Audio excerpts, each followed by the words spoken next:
Science of Getting Rich by Wallace Wattles. Preface. This book is pragmatical, not philosophical. A practical manual, not a treatise upon theories. It is intended for the men and women whose most pressing need is for money, who wish to get rich first and philosophize afterward. It is for those who have, so far, found neither the time, the means, nor the opportunity to go deeply into the study of metaphysics, but who want results and who are willing to take the conclusions of science as a basis for action, without going into all the processes by which those conclusions were reached. It is expected that the reader will take the fundamental statements upon faith, just as he would take statements concerning a law of electrical action if they were promulgated by a Marconi or an Edison, and, taking the statements upon faith, that he will prove their truth by acting upon them without fear or hesitation. Every man or woman who does this will certainly get rich, for the science herein applied is an exact science, and failure is impossible. For the benefit, however, of those who wish to investigate philosophical theories and so secure a logical basis for faith, I will here cite certain authorities. The monistic theory of the universe, the theory that one is all and that all is one, that one substance manifests itself as the seeming many elements of the material world, is of Hindu origin and has been gradually winning its way into the thought of the Western world for 200 years. It is the foundation of all the Oriental philosophies, and of those of Descartes, Spinoza, Leibniz, Schopenhauer, Hegel, and Emerson. The reader who would dig to the philosophical foundations of this is advised to read Hegel and Emerson for himself. In writing this book, I have sacrificed all other considerations to plainness and simplicity of style, so that all might understand. The plan of action laid down herein was deduced from the conclusions of philosophy. It has been thoroughly tested, and bears the supreme test of practical experiment. It works. If you wish to know how the conclusions were arrived at, read the writings of the authors mentioned above, and if you wish to reap the fruits of their philosophies in actual practice, read this book and do exactly as it tells you to do. Chapter 1. The Right to be Rich. Whatever may be said in praise of poverty, the fact remains that it is not possible to live a really complete or successful life unless one is rich. No man can rise to his greatest possible height in talent or soul development unless he has plenty of money. For to unfold the soul and to develop talent, he must have many things to use, and he cannot have these things unless he has money to buy them. A man develops in mind, soul, and body by making use of things, and society is so organized that man must have money in order to become the possessor of things. Therefore, the basis of all advancement for man must be the science of getting rich. The object of all life is development, and everything that lives has an inalienable right to all the development it is capable of attaining. Man's right to life means his right to have the free and unrestricted use of all the things which may be necessary to his fullest mental, spiritual, and physical unfoldment, or, in other words, his right to be rich. In this book I shall not speak of riches in a figurative way. To be really rich does not mean to be satisfied or contented with a little. No man ought to be satisfied with a little if he is capable of using and enjoying more.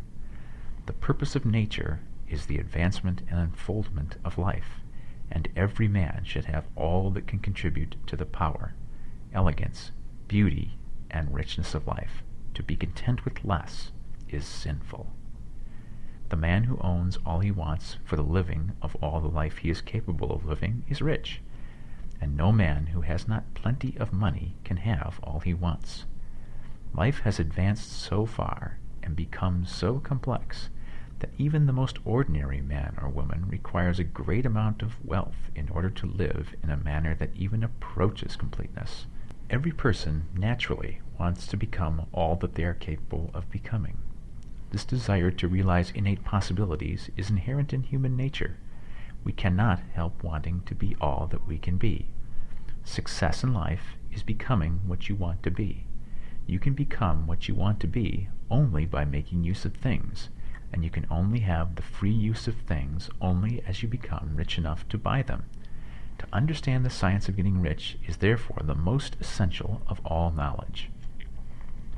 There is nothing wrong in wanting to get rich.